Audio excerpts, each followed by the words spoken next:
E hoje o nosso assunto vai ser um verdadeiro tapa na cara de boa parte da sociedade. Presta atenção. Você sabia que, em média, 18 mil crianças são vítimas de violência doméstica por dia no Brasil? Infelizmente, o perigo está mais próximo do que se imagina. Dados dos Fundos das Nações Unidas para a Infância, que é a Unicef, que você conhece, mostram que 80% das agressões físicas e sexuais contra crianças e adolescentes foram causadas por parentes próximos. E ainda revelam que, de hora em hora, morre uma criança queimada, torturada ou espancada, muitas vezes pelos próprios pais. Para piorar, nós vivemos numa cultura em que os pais se sentem proprietários dos filhos e acreditam poder fazer com eles o que bem entenderem. Será que isso vale o trauma de uma criança? Ou até mesmo o custo de sua vida? Educação feita com violência? E isso aí vai acontecer o seguinte, o medo vai se confundir com respeito. Então, por que não educar corretamente uma criança com carinho, proteção, mas sem perder a linha? A violência doméstica contra as crianças é o tema dessa conversa seríssima que vai nos fazer rasgar o verbo com todas as letras na companhia de um time que não vai deixar barato. São eles a promotora de justiça, assessora do Núcleo de Infância e Juventude do Centro de Apoio Civil de Tutela Coletiva do Ministério Público do Estado de São Paulo, Fernanda Beatriz Gil Lopes, esta bonitinha que está no seu vídeo. A coordenadora do Centro de Referência às Vítimas da Violência, Dalca Ferrari, esta outra bonitinha que aí está. E, pasmem, o chefe da UTI pediátrica do Hospital Santa Marcelina, Dr. Cláudio Bassante. Muito obrigado por terem vindo. Conheci os dois aqui no estúdio, mas a Dalca conheci lá no... Perdido, onde é que eu fico? Qual é a sala que eu vou esperar? Gostei do seu camafeu. Eu entrego tudo, nós estamos em casa. A conversa aqui é como se fosse nossa casa mesmo. Sim. Eu quero começar contigo, Fernanda. É Fernanda Beatriz. Sim. Sabe que todo nome que tem Beatriz, eu acho maravilhoso, eu adoro esse nome, não sei porquê. E você sabe que eu cheguei aqui e estava Beatriz, né? Eu falei, é porque todo mundo me chama mesmo pelo segundo nome, a maioria, né? Ah, então, posso chamar de Beatriz, então? Fica bom. Então vai lá.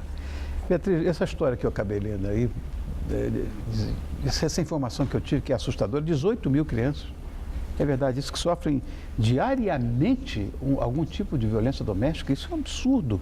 Por que esse número é tão grande assim? É um absurdo, né, Rony? E chegando essa informação para a gente, né, na Promotoria de Justiça, que tem atribuição tanto preventiva como repressivamente, a primeira constatação é esse núcleo familiar está com uma dinâmica disfuncional. Sem dúvida. Precisa de intervenções, né? Sem dúvida. Intervenções técnicas. Então, a nossa postura é acionar uma equipe disciplinar para essa constatação, para poder agir adequadamente. Correto. Dalca, como é feito, na verdade, o tratamento das crianças vítimas de violência? Normalmente, eles passam por uma triagem no nosso serviço, né? E também nos outros que funcionam da mesma forma. Eles são encaminhados para uma conversa com o psicólogo, com o assistente social, a família é também ouvida, e aí a gente vai descobrir, né, se o agressor está dentro da família ou não. Quando o agressor está fora da família, é mais tranquilo essa participação da família. O trauma é menor. Quando ele está dentro da família, aí já são outros desdobramentos, outros encaminhamentos. Ou seja, 80% segundo a Unicef, está dentro de casa, meu Deus do céu, enfim. Cláudio, o que a lei prevê para o agressor? Que deve ter alguma coisa, né? A pena é a mesma para qualquer pessoa ou depende do grau de parentesco com a criança? Eu gostaria de fazer só antes um preâmbulo que a lei ela protege a criança e o adolescente, isso já se manifesta através da Constituição Federal, né? Quando claramente em um dos seus artigos, o 227, ela fala que a criança e o adolescente, assim como todo cidadão, teria que ter direito à segurança, à saúde, à educação e à dignidade. Então, quando nós falamos a palavra dignidade, tudo se resume, né? A gente não tem nada disso, cara. Não tem saúde, não tem educação, não tem segurança e, eventualmente, dignidade. Estamos perdidos, mas o que a gente paga de imposto, meu Deus do céu. Mas eu acho que assim, nem sueco paga. Acho que atitudes e discussões de assuntos como esses, acho que são necessários e importantes para a população. Claro. Para que a gente, além de alertá-la, né, a gente possa realmente tomar algumas condutas e poder atuar na melhora disso que a gente vive, né?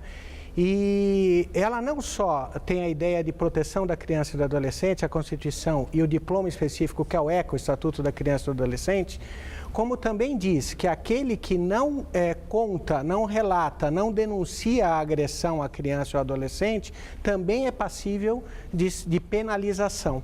Então, isso é um dado muito importante.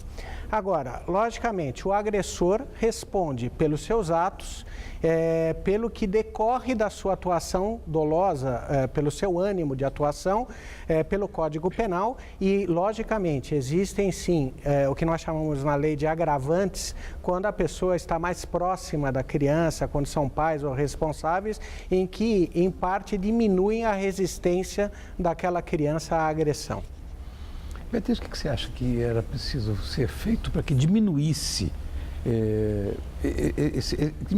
esses casos de violência? Então, é aí que tá. Eu gostei aqui da intervenção, porque ele é um médico com formação jurídica, né? Então, tô vendo. Ele já atende e já faz os encaminhamentos.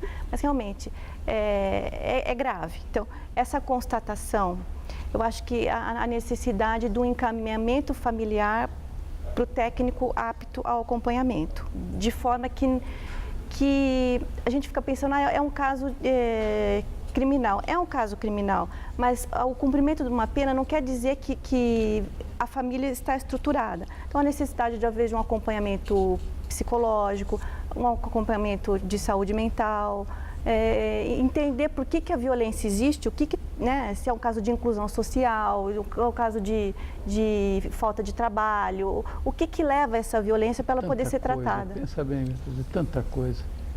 Hoje em dia, eu tenho trazido aqui, Cláudio, muitos médicos. Roda. Eu digo, mas qual é a causa? Fala isso, aquilo, e o estresse? E o estresse? Doenças de pele, coisas que nunca podia imaginar. E o estresse? De repente, uma pessoa estressada e fora do seu eixo emocional pode cometer uma barbaridade dessa. Eu acho que esse é um caminho muito bom, honestamente. Agora, Dalco, você falou que tem uma hora em que a coisa fica mais complicada quando é dentro da própria família. Como é que fica a situação da família quando as crianças são vítimas? Em caso, por exemplo, de violência por parte dos pais, eles continuam sendo os responsáveis legais pelas crianças? Continuam com parte do poder? Normalmente, espera-se que o abusador seja afastado dessa família, né? Porque antigamente quem era afastado era a criança, então ela era revitimizada, ia para abrigos e tal. Hoje em dia, dá-se preferência que ele realmente seja afastado e aí ele é processado, né? Tem toda uma investigação, tem toda uma situação desse processo que desenvolve. A criança também é avaliada para que depois se comprove tudo isso, né? E normalmente, se é comprovado esse abuso, a família normalmente pode, em geral as mães ou as figuras protetoras, ou às vezes avós, tios, pessoas que estão substituindo, né? Eles podem pedir a extinção desse poder familiar, antigamente chamado pátrio-poder. Pátrio-poder, né? E normalmente acontece isso. É difícil ter um perdão, né, dentro dessa causa. E essa reconstrução familiar tem processos terapêuticos que ajudam até essa volta dessa família com todos os integrantes, mas um processo muito longo, muito desgastante, porque para a vítima sempre vai ter uma situação muito complicada, muitos sintomas, muitas situações que ela vai elaborar ao longo da sua vida, claro. E às vezes na fase adulta isso ainda não esgotou, né? Cláudio, agora uma pergunta de prova. Você acredita que os agressores têm consciência do que estão fazendo? Porque me parece que a pessoa não está no seu juízo perfeito. Ou, de repente, as pessoas acreditam que o que estão fazendo é justo, é o certo de se fazer. Eu vou explicar por quê. Eu tenho 69 anos de idade. tomei uma palmada da minha mãe uma vez, chorei 3 meses sem parar, porque eu fui criado dentro de um lar. E aos 69 anos você se lembra, né? Com muito carinho, com muito amor, aquela coisa toda.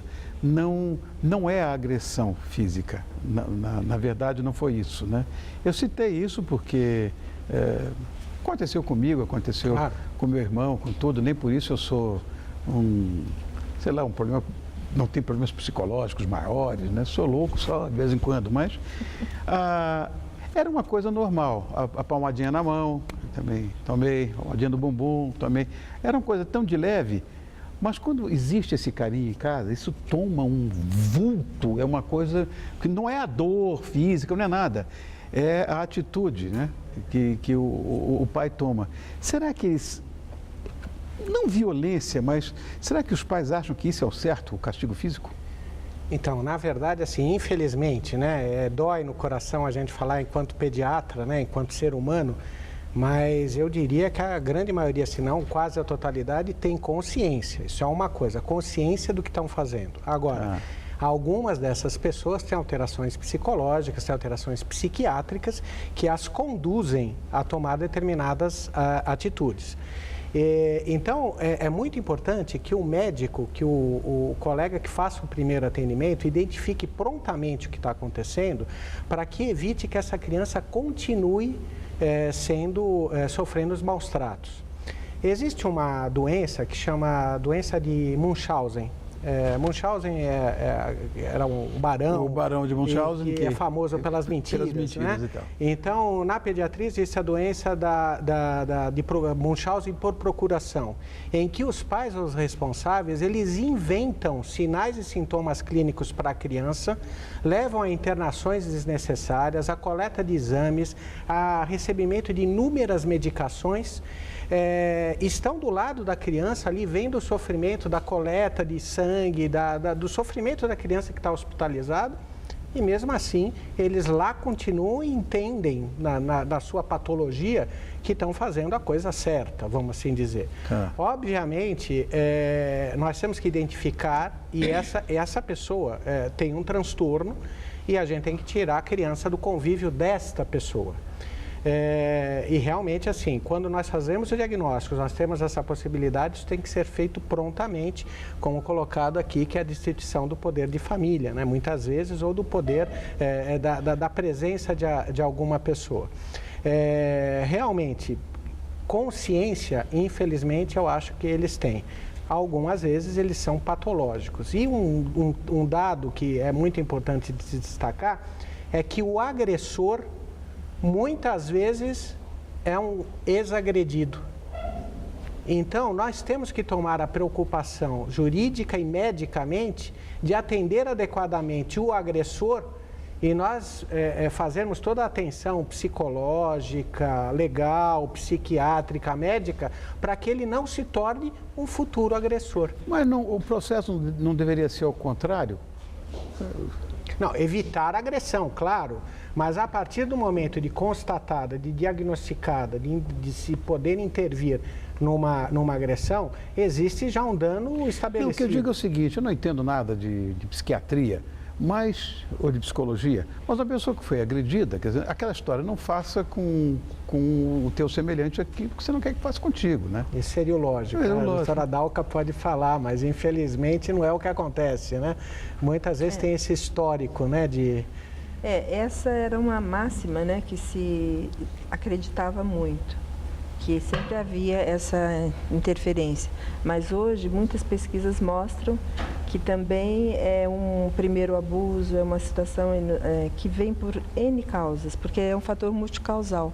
A gente tem a violência, né, classificada dentro de uma gama de fatores que desencadeiam. Então, muitos, por exemplo, se todas as mulheres que foram agredidas se tornassem agressoras porque já foram agredidas, a gente hoje teria um índice muito maior de agressoras femininas, certo? Entendi. Então, é interessante ver a conjugação desses fatores, que podem ser familiares, psiquiátricos, né, pessoais, questão social, questão de desemprego, às vezes leva a isso. uma série de fatores. Beatriz, como a gente deve proceder caso a gente suspeite de alguma agressão à criança? Então, a criança é tutelada pelo Estatuto da Criança e Adolescente, né, que regulamenta os direitos e as garantias. Então, existe um órgão que é o Conselho Tutelar, né? Todo município tem o seu, dependendo do porte da cidade, até mais de um, são os conselheiros responsáveis pelo atendimento, pela constatação, né? Se for o caso, aplicação de medidas protetivas, ou se for o caso, encaminhar a notícia ao fórum, para a Promotoria de Justiça tomar as providências. Se é o caso de afastamento do agressor do lar, se é o caso de encaminhamento para uma entidade de acolhimento, né? Se a criança está numa situação tão vulnerável que precisa de uma medida mais drástica, daí essa providência passa pela Vara da Infância e Juventude. Entendi. Eu já vi criança, no jornal, né? Criança acorrentada, uma coisa... Cada barbaridade, o que eu li, tudo feito de pesquisa pela nossa produção, crianças queimadas. Olha, eu não sabia que a coisa tinha esse vulto. Enfim, Cláudio, além dessas agressões físicas que são visíveis, inclusive o seu olho de médico, né? As pessoas podem perceber, na verdade, que ela está sofrendo, fora a coisa física, que ela está sofrendo algum tipo de violência? Então, a própria violência física... Às vezes física, você vê um hematoma, outra vez você...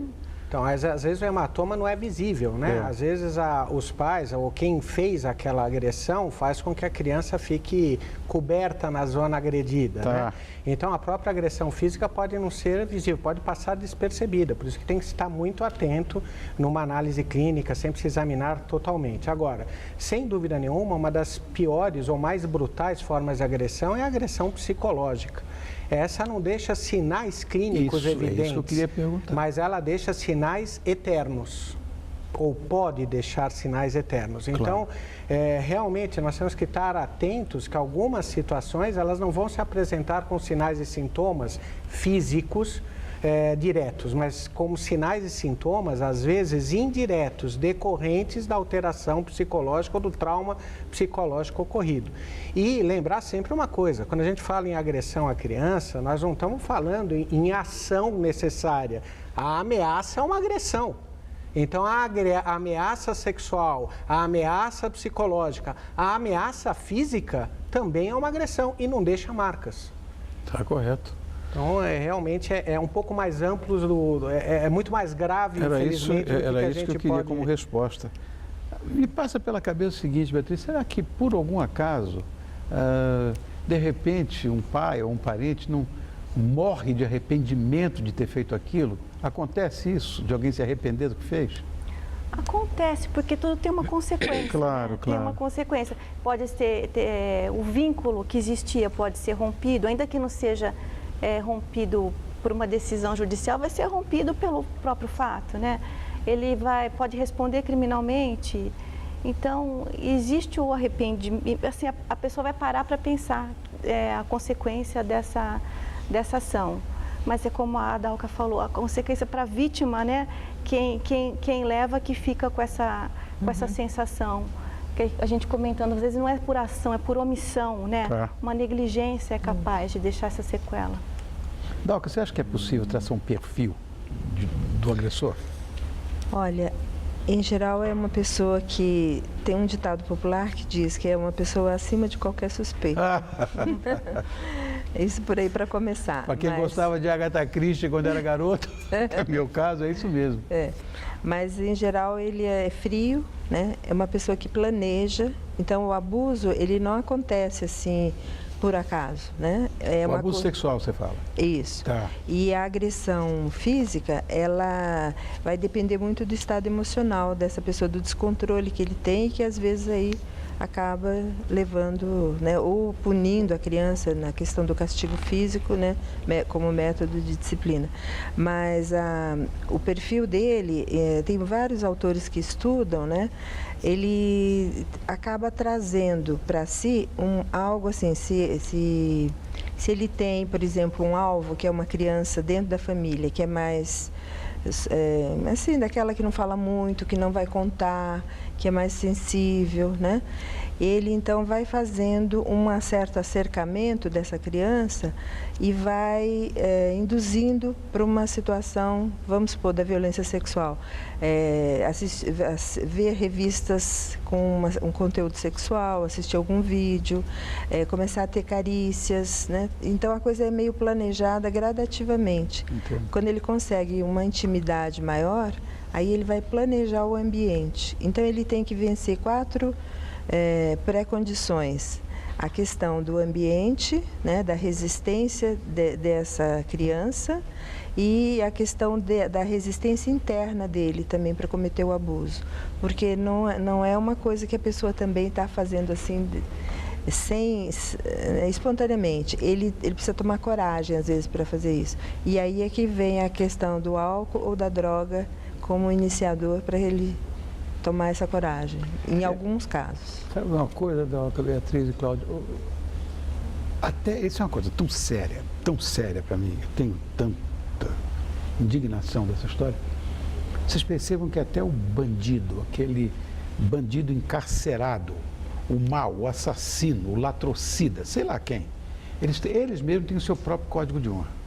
Se alguém for encarcerado por abuso, você viu o que aconteceu com os caras que mataram o bolivianinho? Eles liquidam mesmo, eles têm o próprio código de honra deles. Você imagina o tamanho da barbárie. Se o próprio assassino clássico, sei lá, latrocida, sei lá, é a mesma coisa com o estupro. É uma coisa tão séria, que até eles têm esse código de honra e liquidam o cara. Eu imagino o que deve ser isso para nós, que sei lá, somos uma sociedade família, né? desorganizada, eu sei, mas com um pouco mais de discernimento das coisas. Tem sentido isso, Cláudio? Eu acho que a doutora Beatriz até pode falar com mais propriedade, mas um dado ou uma frase que a gente fala para os médicos, para os residentes, é que, para dizer que isso acontece em todas as faixas sociais, que o que muda é a espessura da parede. Exatamente. Então, nas casas em que você tem uma parede mais larga e que se abafa o som, você acaba muitas vezes não sabendo o que acontece. E nas paredes em que a propagação do som é mais fácil, ou seja, nas casas de menor poder aquisitivo, nas situações de pior moradia, isso se torna mais público. Então, esse é um dado que realmente nos assusta, porque, lógico, não dá para a gente falar que o antigo agredido vai ser o futuro agressor, mas existem alguns fatores de risco. E um deles é esse. E um fator de risco é qualquer nível social. Isso que nos preocupa. Não, né? só muda de endereço, né, Beatriz? E essa consciência que o fato tem que ser comunicado para quem de direito, ou para uma autoridade, ou para um conselho tutelar, para poder a providência ser tomada, né? Então, às vezes, fica mais fácil onde o convívio é maior, né? Entre as pessoas que têm um convívio maior, que podem constatar isso e levar ao conhecimento, né? Às vezes a pessoa a família vive mais isolada, né? E tem dificuldade, eu tenho um constrangimento de levar essa situação, passar para frente, para ela poder ser tratada, né? É a necessidade de um atendimento específico. Minhas crianças, muito obrigado por terem vindo. Eu gostei muito desse esclarecimento que vocês três trouxeram para a gente. Eu quero agradecer muito a presença da promotora de justiça e assessora do Núcleo da Infância e da Juventude do Centro de Apoio Civil e de Tutela Coletiva do Ministério Público do Estado de São Paulo, a doutora Fernanda Beatriz Gil Lopes, tão bonitinha. Quero agradecer muito também a coordenadora do Centro de Referência às Vítimas da Violência, esta bonitinha que está aqui, com esse camafeu tão bonitinho, a Dalca Ferrari. Obrigada. E do médico e chefe da UTI pediátrica do Hospital Santa Marcelina, Dr. Cláudio Bassante. Muito obrigado. Voltem quando quiser. Nós estamos aqui, não precisa nem pedir licença, é só abrir a porta e entrar. Estou esperando. Obrigado, viu? Obrigada. Sexta-feira tem uma mágica inexplicável, você não acha? E um dos motivos é a proximidade com o fim de semana. Então vem aí uma dica exclusiva para você que quer fazer alguma coisa diferente. Mas nada de agir diferente comigo, porque eu, como sempre, vou estar aqui te esperando.